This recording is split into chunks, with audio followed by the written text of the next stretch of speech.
आज हम प्रेरित युग्मित एलसी परिपथ के बारे में बात करेंगे, यानी इंडक्टिवली कपल्ड एलसी सर्किट। जैसा कि चित्र में आप देख पा रहे हैं, दो प्रतिरोध रहित एलसी परिपथ हैं जिनके द्वारा इनको व्यवस्थित किया गया है। ये दोनों एलसी परिपथ प्रेरकत्वीय युग्मित होते हैं क्योंकि इनके बीच में अन्योन्य प्रेरकत्व यानी म्यूचुअल इंडक्टेंस होता है। जबकि एक परिपथ में प्रवाहित धारा के कारण उत्पन्न चुंबकीय फ्लक्स दूसरे परिपथ से संबंध होता है। फैराडे के विद्युत चुंबकीय प्रेरण के नियमानुसार किसी समय पर चुंबकीय फ्लक्स में परिवर्तन होता है तो दोनों परिपथों में विद्युत वाहक बल प्रेरित हो जाता है। माना परिपथों में एक व दो प्रेरक क्रमशः L1 तथा L2 और धारिताएं क्रमशः C1 तथा C2 हैं। ये माना जाए कि फ्लक्स का कोई क्षरण या लीकेज नहीं हो रहा है तथा प्राथमिक कुंडली में से इकाई मात्रा की धारा प्रवाहित करने पर कुल उत्पन्न चुंबकीय फ्लक्स रेखाएं द्वितीय कुंडली के सभी चक्रों से संबंध होती हैं, तो दोनों परिपथों के बीच अन्योन्य प्रेरण होगा m × L1/L2। कुंडली में फ्लक्स का क्षरण होता है, इसलिए m is less than √L1/L2 और अनुपात m/√L1/L2 को अपन k से डिनोट करेंगे, जो कि युग्मन गुणांक यानी कपलिंग कोफिशिएंट है। यह युग्मन की मात्रा को नापता है। माना किसी समय धारिताएं C1 तथा C2 पर आवेशों के मान Q1 तथा Q2 तथा परिपथों में तात्कालिक धाराओं के मान I1 तथा I2 हैं, तो परिपथ 1 में उत्पन्न वोल्टता संधारित्र पर विभव के तुल्य होगी, अर्थात -L × di1/dt plus m × di2/dt is equal to Q1/C1, या अपन इसको लिख सकते हैं L × di1/dt plus Q1/C1 minus m × di2/dt which is equal to 0। और परिपथ 2 के लिए L2 × di2/dt plus Q2/C2 minus m × di1/dt this equal to 0। अब यदि अपन एक को अवकलित करें तो अपने पास इक्वेशन आएगी L1 × di1/d2i1/dt² plus 1/C1 dq1/dt minus m × d2i2/dt²। लेकिन अपन जानते हैं dq1/dt is equal to i1, so L1 × d2i1/dt² plus 1/C1 i1 minus m × d2i2/dt² this equal to 0, या अपन इसको लिख सकते हैं d2i1/dt² plus 1/L1 C1 t1 minus m/L1 × d2i2/dt²।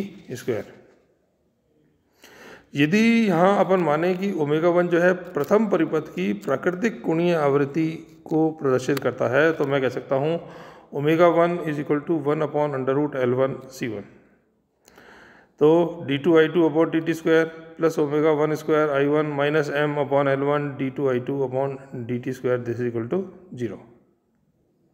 इसी तरीके से यदि 2 को अपन अवकलित करें तो अपने पास इक्वेशन बनेगी d2i2/dt² plus 1/L2 C2 × i2 minus m/L2 d2i1/dt²।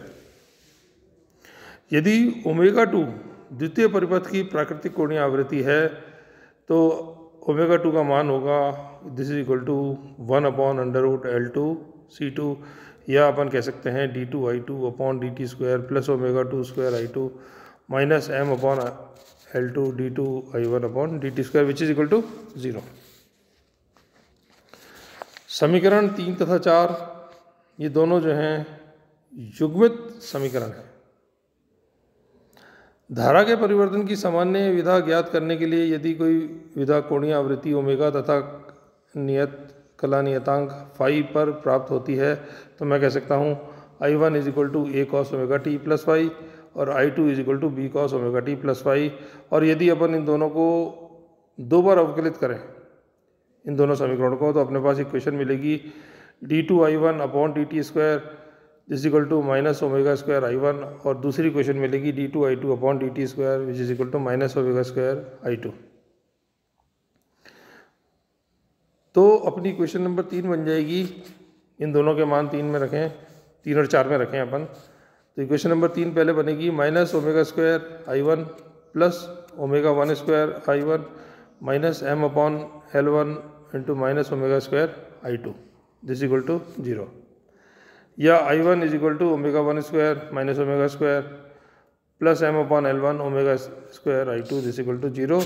यहाँ अपने को यहाँ पे I1 और I2 का अनुपात प्राप्त हो जाएगा और वो होगा I1 upon I2 which is equal to m omega square upon L1 into omega square minus omega 1 square.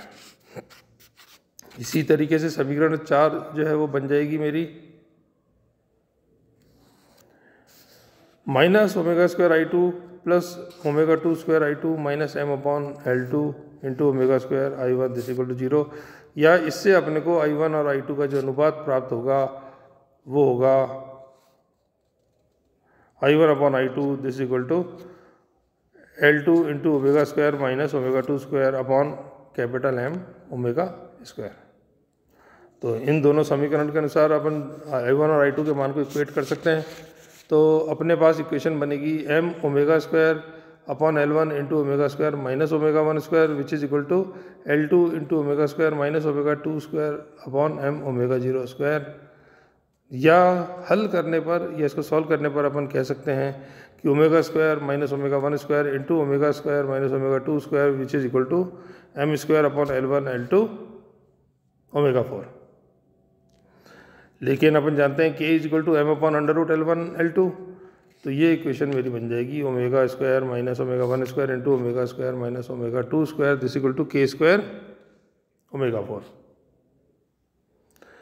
यह समीकरण जो है ओमेगा स्क्वायर का द्विघात समीकरण है तथा इसके हल से सामान्य विधाओं की आवृत्तियां प्राप्त होंगी यदि दोनों परिपथ समरूपी हों, अर्थात L1 और L2, L1 is equal to L2 is equal to L, यानी दोनों मान L के बराबर हों, और इसी तरीके से C1 is equal to C2 is equal to C हो, तो मैं कह सकता हूँ omega 1 is equal to omega 2 which is equal to omega 0 which is equal to 1 upon under root LC। तो इसमें समीकरण मेरी बन जाएगी omega square minus omega 0 square का whole square this equal to k square upon omega 4, या omega का मान आएगा omega 0 plus minus omega 0 upon under root 1 plus minus k। चूँकि आवृत्ति का मान ऋणात्मक नहीं हो सकता, इसलिए दो सम्मित आवृत्तियाँ अलाउड फ्रिक्वेंसीज होंगी। तो ओमेगा डैश के दो मान आ जाएंगे, एक तो omega dash is equal to omega 0 upon under root 1 plus K, और एक मान आ जाएगा omega double dash is equal to omega 0 upon under root 1 minus K. दोनों आवृत्तियाँ ओमेगा डैश तथा ओमेगा डबल डैश दो समान प्रकृतीय युग्मित LC परिपथ के सामान्य विधाओं की आवृत्तियाँ होती हैं। इन आवृत्तियों प्रत्याभूति वक्र में दो उच्छिष्ट प्राप्त होते हैं। That's it.